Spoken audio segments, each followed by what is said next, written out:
सारे कर्मों का राजा जब अपने दलबल के साथ में आता है तो उस सैन्य दल को देखकर और राजा के ऐश्वर्य को देखकर के समस्त पृथ्वी गान करने लगती है। जिस प्रकार से कोई बड़ा राजा जब आता है तो रण क्षेत्र में उसकी पूरी सेना जब अपने पूरे स्वर को करती है तो उस अक्षौहिणी सेना के स्वर को सुन करके पक्षी भी आक्रांत हो जाते हैं, आकाश भी आक्रांत हो जाता है। इसी प्रकार से वह एक राजा अपनी पूरी सेना को लेकर के आता है। हम सोचते हैं कोई दूसरा राजा यदि आक्रमण करने आता है, किसी देश पर आक्रमण करने के लिए आता है तो उसको रोकने का उपाय है। अगर कोई राजा किसी देश पर आक्रमण करने आता है तो उसको रोकने का कोई उपाय है कि नहीं है? उसको रोकने का कोई उपाय है, लेकिन जब अपने मन की मरुभूमि पर युद्ध होता है तो उस समय रोकने का उपाय बहुत कठिन है, क्योंकि बाहर के शत्रु को दुनिया देखती है, दुनिया उसका प्रतिकार करती है, लेकिन जो शत्रु हमारी आत्मा में बैठा हुआ है उसका प्रतिकार करना सहज नहीं है, क्योंकि हमको सपोर्ट अंदर से चाहिए और हमारा पूरा व्यापार बाहर में चल रहा है। जब बाहर का पूरा व्यापार रुक जाता है तभी अंदर की दृष्टि खुल पाती है। इसलिए यह बहुत कठिन है, क्योंकि अंतर दृष्टि को खोलने का कार्य बहुत सहज नहीं है। अपनी पूरे जीवन काल में 5 से 7 मिनट जब आप भगवान का दर्शन करते हो तो उस दर्शन के प्रोसीजर में आप चाहो तो अपनी अंतर दृष्टि को खोल सकते हो। यदि आप उस दर्शन के प्रोसीजर में नहीं खोल पाए तो स्वाध्याय के प्रोसीजर में खोल लो, एक आपके पास रास्ता और है। स्वाध्याय के प्रोसीजर में नहीं खोल पाए तो पूजा के प्रोसीजर में खोल लो, आपके पीछे वो रास्ता है। स्वाध्याय है, पूजा है, देव दर्शन है, जितने भी श्रावक के कर्तव्य हैं, तप है, दान करते समय अपनी अंतर दृष्टि को खोल लो। और जब इन सब भी नहीं खोल पाए, पूरा दिन आपका आपने किया तो की है, पूजा भी की है, स्वाध्याय भी की है, दान भी किया, लेकिन इन सब क्रियाओं को करने का मूल उद्देश्य क्या है कि अपनी अंतर दृष्टि को जागृत कर लो।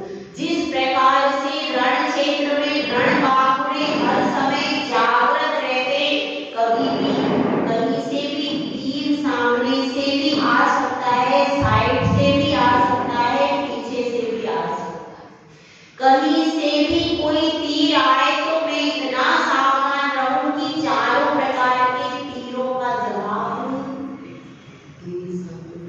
कितना वह सचेत रहता है, उसी प्रकार से आप ये समझिए कि शत्रु चारों तरफ है। शत्रु ने चारों ओर से आपको घेर लिया है,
आप सचेत नहीं हुए तो कोई भी तीर आकर के आपको लग जाएगा और आपका जीवन खत्म हो जाएगा।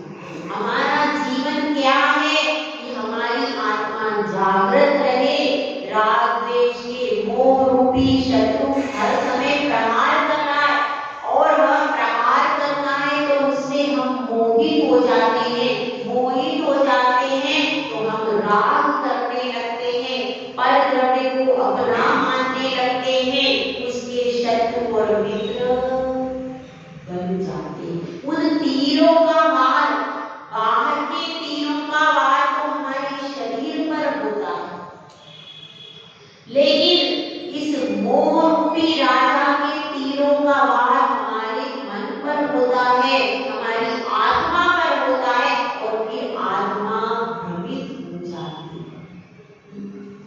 जब भ्रम हो जाता है, भ्रम से फिरे भटकता चेतन यूं ही उम्र हुई, जिसमें आता है यह चेतन भ्रम में भटकता है, भ्रम के कारण भटकता रहता है। एक हिरण था, हिरण बहुत दूर तक निकल गया, रास्ता भूल गया, उसने कहा शाम सी होने वाली है, फिर भी धूप तो है, अभी पूरी शाम नहीं हुई है, मैं बहुत देर से दौड़ रहा हूँ, गांव भी अब दूर रह गए हैं, गांव भी कोई दिखाई नहीं देता, कुछ भी नहीं दिखाई देता, जहां देखता हूँ वहां पर रेत ही रेत है। आंख खोलकर देखा हमने, खेत में रेत ही रेत की चिड़िया चुग गई सारा खेत। कहीं ऐसा न हो जाए कि चिड़िया सब खेत चुग जाए और हमारे हाथ में रेत ही आ जाए। यह मनुष्य पर्याय बहुत महत्वपूर्ण है, बहुत कीमती है। इस मनुष्य पर्याय का उपयोग संयम में कर लो। यदि यह मनुष्य पर्याय बीत गई और आप मृत्यु शैया पर पड़े हो, फिर यही सोचोगे कि भाई कुछ नहीं कर पाए, अब तो हाथ भी उठ नहीं पा रहा, अब क्या करोगे? कुछ कर सकते हो अंत समय में? तो फिर क्या होगा?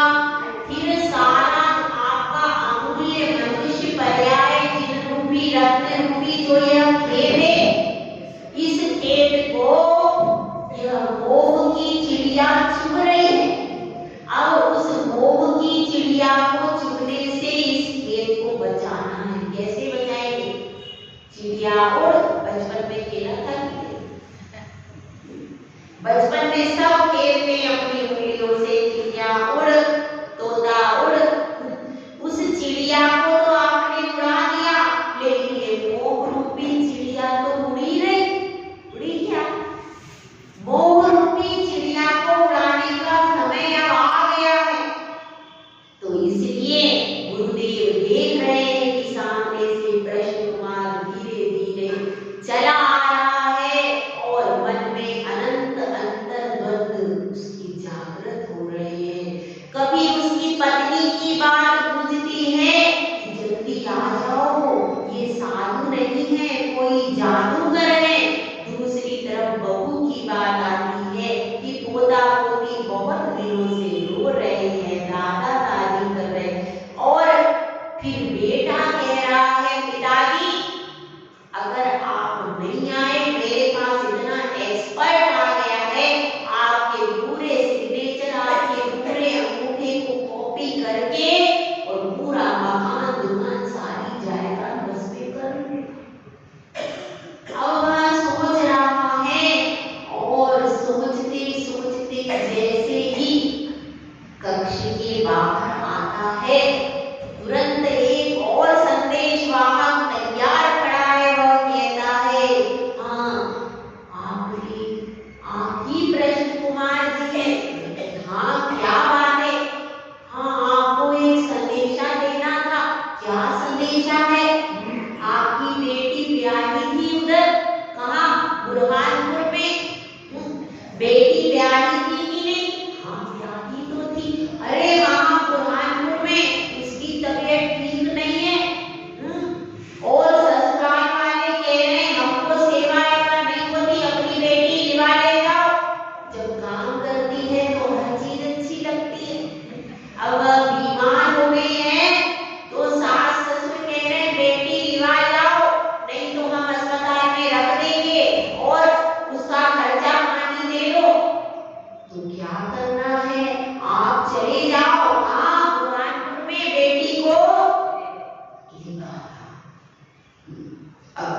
सोच रहा है कहाँ में ये नियम लेके फंस गया, और अब वह सोच रहा है मैं क्या करूं क्या ना करूं, लेकिन एकदम आता है दरवाजे पे और उसका प्रश्न कुमार का प्रश्न जागृत हो जाता है। वह जागृत हो जाता है और वह सोचता है मैंने रात भर पोथियां उलट उलट करके जो प्रश्न तैयार किया है, जाऊंगा बाद में बेटी के बारे में सोचूंगा, बेटे के बारे में सोचूंगा, बहू और पोती के बारे में सोचूंगा और पत्नी के, लेकिन अभी तो मैं प्रश्न पूछना चाहता हूँ। तो अभी तो अपने मन से यह थोड़ी सी बातों को झटक करके मैंने रात भर मेहनत करके जो प्रश्न तैयार किया है उसको मैं पूछूंगा, ऐसा सोच करके अपने अंदर तो बहुत कुछ हो रहा है लेकिन बाहर से एकदम स्माइलिंग फेस। आप भी कितने मुखौटे पहनते हो दिन भर। घर में अंदर लड़ाई हो रही थी पति पत्नी की बहुत जोरदार, और बाहर से डोरबेल बजी, उसको भी समझ में आ रहा है कि अंदर कुछ तो हो रहा, पर बेल बजी तो उसको भी हल्की सी कोई आवाज तो आई, लेकिन जैसे ही बेल बजी एकदम सचेत दोनों हो गए। अब बिल्कुल अभी तक तो पत्नी ने कहा मैं जा रही हूँ, हाँ चली जाओ, मुझे नहीं चाहिए तुम्हारी इतने दिन से परेशान कर रही हो, ठीक है। अब अभी तक तो यही हो रहा था, लेकिन जैसे ही बेल बजी तुरंत मुस्कुराहट फेस पे और एकदम तैयार, और फिर जा करके हाँ कैसी हो भाभी जी, अरे बिल्कुल अच्छे, और भाई साहब अरे यही बैठे आपकी बात कर रहे थे, हम लोग किसकी बात कर रहे थे, आपकी तो बात कर रहे थे, आप कितने दिन से आए नहीं। हाँ तो यह बात कितने हम तुरंत चेहरा बदल गया, अभी क्या बात हो रही थी और अब क्या बात हो गई। तो इसी तरह से वह प्रश्न कुमार भी एकदम अपसेट से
किसी को भी अपने कान में आवाज मत डालने दीजिए। हो सकता है कि वो आपकी कान में डाला गया सुर हो सकता है कि आपकी जिंदगी को बेसुरा कर दे। इसलिए सावधान रहने की जरूरत है। तो गुरुदेव यहाँ पर कह रहे हैं कि मोह से ज्ञान ढक गया, इसके कारण उसने किसको नहीं परखा? स्वभाव। किसको नहीं परख पाए? स्वभाव। मोहेन समृद्धम ज्ञानम स्वभावम लभते नहीं। अपना जो स्वभाव ज्ञान दर्शन चेतना है उस पर क्या पड़ गया? आवरण पड़ गया। तो आवरण पड़ने के कारण वह परख नहीं पाया कि इसमें सोना है। उसने स्वभाव की परख नहीं की, और स्वभाव की परख नहीं, जब हम जानते ही नहीं है क्या कि इसमें सोना है। स्वर्ण पाषाण जो होता है, खदान होता है, तो खदान में एक तरफ रखा रहता है कौन सा पत्थर? सामान्य पत्थर। ऐसा नहीं होता, उसमें खदान में खोदते खोदते खोदते कुछ ऐसे पत्थर मिलते हैं जो देखने में सामान्य दिख रहे हैं लेकिन अंदर से सोना है। और कुछ पत्थर ऐसे हैं जो खोदने के बाद भी पत्थर ही है, अंदर भी पत्थर है, बाहर भी पत्थर। तो जो पारखी होते हैं वो समझ जाते हैं, उसको बजा करके हिला करके या इसकी कोई चेष्टा से पारखी बाहर से ही समझ जाते हैं कि इसमें सोना है और इसमें सोना नहीं। धरती की भी पहचान की जाती है। जो जल तत्व वाले लोग रहते हैं वो धरती को देखकर बता देते हैं कि इस धरती में पानी है, इस धरती में पानी है। हर चीज की परख की जाती है और परीक्षा एक परख की तो है। जब परीक्षा होती है, बड़े बड़े एग्जाम्स होते हैं, तो उन एग्जाम्स में विद्यार्थी की परख की जाती है कि विद्यार्थी कैसा है। उसमें परखने के बाद जितने मार्क्स आते हैं उसके आधार पर विद्यार्थी आगे क्लास उत्तीर्ण करेगा कि नहीं करेगा, इसकी परख की जाती है। तो इस प्रकार से यहाँ पर आचार्य परमेश्वरी कह रहे हैं, इसके कारण वह स्वभाव को परख ही नहीं पाया, जान ही नहीं पाया कि यह स्वर्ण पाषाण है और यह पाषाण है। हम आज तक अनादिकाल से जान ही नहीं पाए कि यह आत्मा है। क्या किया हमने अनादिकाल से? जन्म हुआ, क्या किया? थोड़ी बहुत शिक्षा अर्जित कर ली, घर परिवार में रह गए, शादी ब्याह हुआ, फिर परिवार बसाया और अंत में तड़पते तड़पते मर गए। ये क्या है हमने? ये किया। और अन्य पर्याय में गए तो वहां पर एकत्रित होकर के भी ऐसे ही खड़े। कोई कई भवों में तो हमको जिनकुल मिला ही नहीं, ये सोचो। और जब तक जिनकुल नहीं मिलेगा तब तक आप स्वभाव की परख कर ही नहीं सकते। कर सकते क्या अन्य किसी धर्म में जाके? क्यों? वहां भी तो है भगवान, वहां भी तो मंदिर है, वहां मंदिर है मगर भगवान नहीं है। क्योंकि भग का अर्थ होता है ज्ञान, केवल ज्ञान, और वान का अर्थ होता है सहित। तो केवल ज्ञान सहित परमात्मा तो मिले ही नहीं। इसके कारण जब हमारे पास कसौटी नहीं मिली तो कसोगे किस पर? वहां पर पारखी कौन है? भगवान पारखी है। वो भक्त को परखते हैं, गुरु पारखी है, वह शिष्य को परखता है। तो पारखी बनने के लिए क्या करना पड़ेगा? पहले भगवान की वितरागी कसौटी पर भक्त को कसा जाएगा। जब वह कसौटी के पास रहेगा तब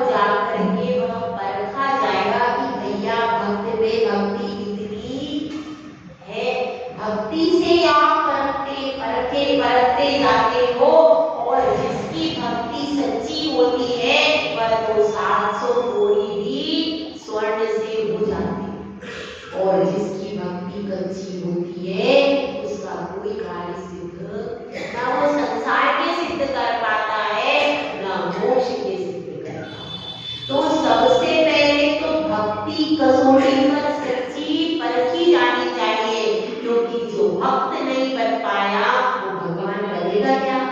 क्यों भक्त नहीं भगवान बनेगी, ऐसा भी लिखा है पूजा उसमें स्तुति में। तो जो भक्त नहीं बना ये मान के चलना उन 3 काल में भी भगवान बनने वाला नहीं।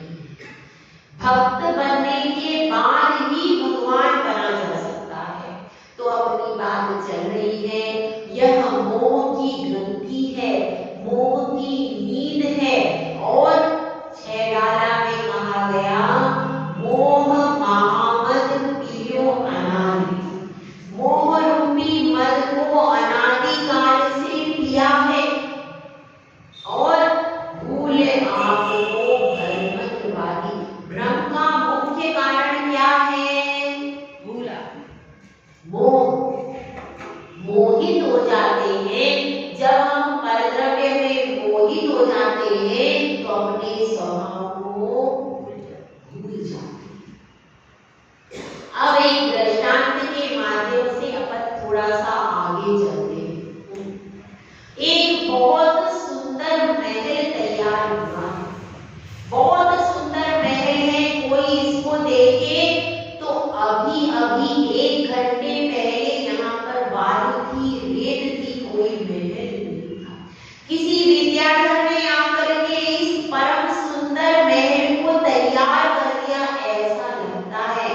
और उस महल के कक्ष में अत्यंत सुंदरी बैठी हुई है, कई सारी सुंदरियां विराजमान हैं और वह श्रृंगार कर रही है। उसको श्रृंगार की कोई आवश्यकता नहीं है, क्योंकि वो तो अनित्य सुंदरी है, और फिर भी वह श्रृंगार कर रही है। साथ में अन्य भी सहेलियां हैं जो स्वयं भी रूप यौवन से संपन्न है, लेकिन जिस प्रकार से बहुत सारी मणियां रखी हो और एक कोहिनूर हीरा हो, तो उस कोहिनूर हीरे के आगे वे मणियां अपने आप फीकी पड़ जाती है।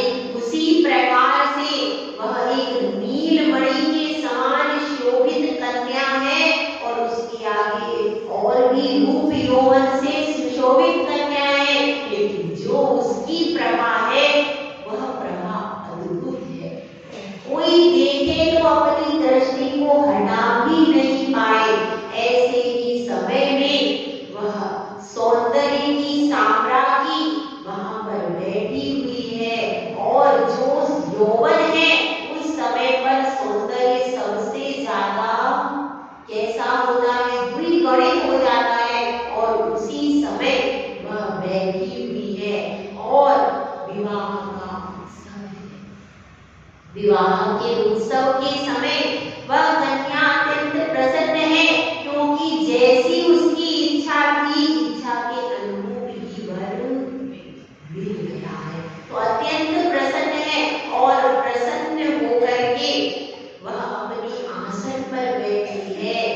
शिष्य जो उसकी सही सहेलियां हैं वो विनोद कर रही, क्योंकि ऐसे अवसर पर विनोद किया जाता था, तो वह विनोद कर रहे हैं। और उसी समय एक विश्वकेशी नामक जो उसकी सखी थी, वह कहती है कि जो दूसरे राजकुमार थे, जिनका प्रस्ताव आया था दूसरे राजकुमार का, लेकिन अस्वीकृत हो गया, वह प्रस्ताव अस्वीकृत हो गया, लेकिन वह जो राजकुमार था वह बहुत धार्मिक है, और उसकी धार्मिकता, उसकी भक्ति बहुत श्रेष्ठ है।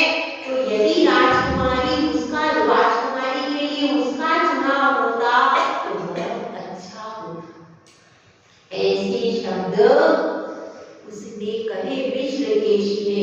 अब यह बहुत लज्जा से विभूषित कन्या है, तो उसने प्रतिकार नहीं किया, कुछ भी नहीं कहा।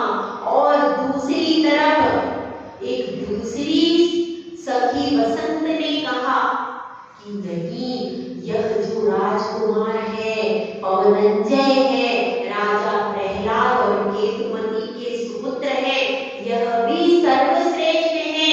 राजकुमारी, आपने कोई चुनाव गलत नहीं किया, यह भी सर्वश्रेष्ठ है।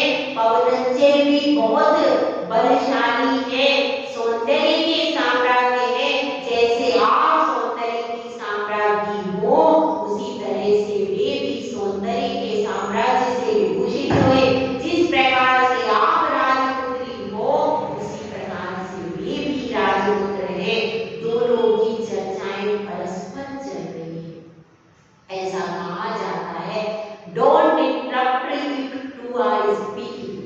यदि दो बोल रहे हो तो बीच में इंटरप्ट नहीं करना चाहिए।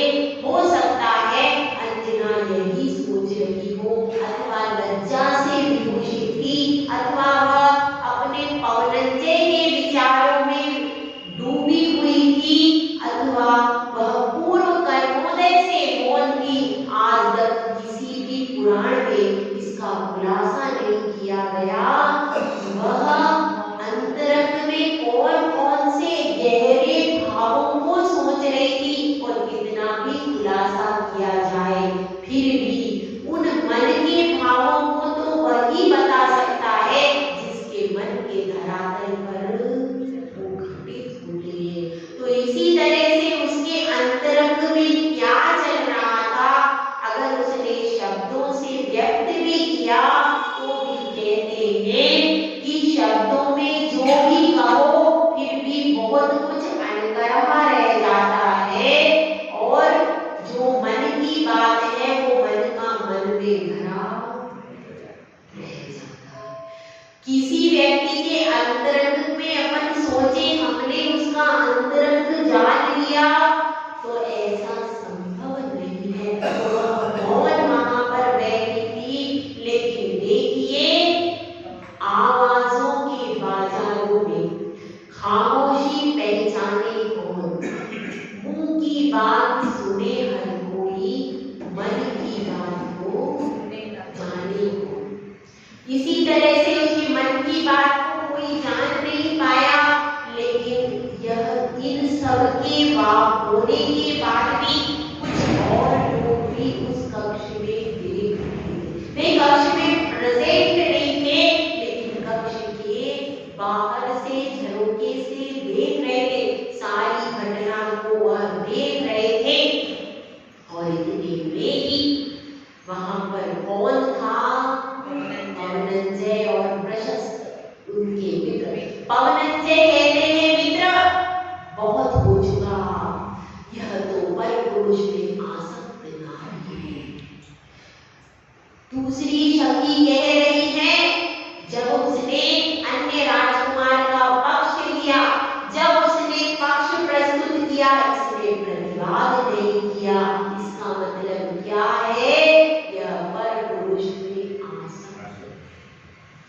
मौन के हजार अर्थ हो सकते हैं, मौन का नेगेटिव अर्थ भी हो सकता है, मौन का पॉजिटिव अर्थ भी हो सकता है, और मौन का कोई अर्थ भी न हो।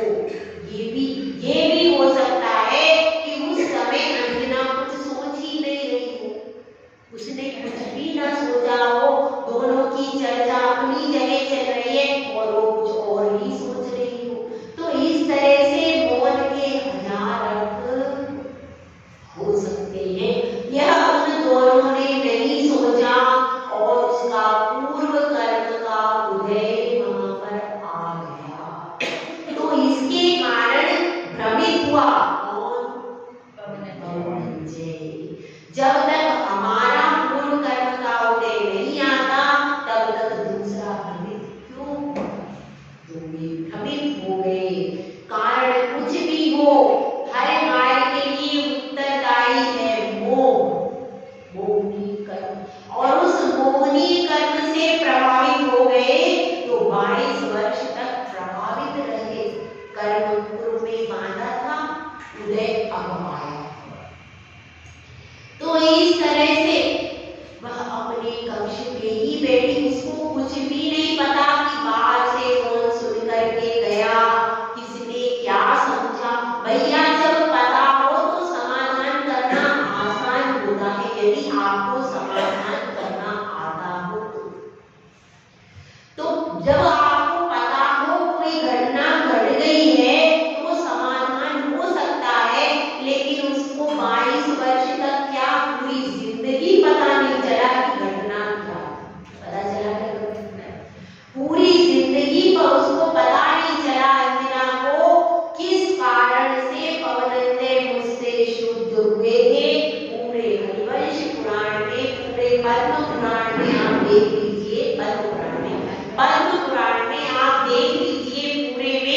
कहीं भी यह बात क्लियर नहीं हो पाई।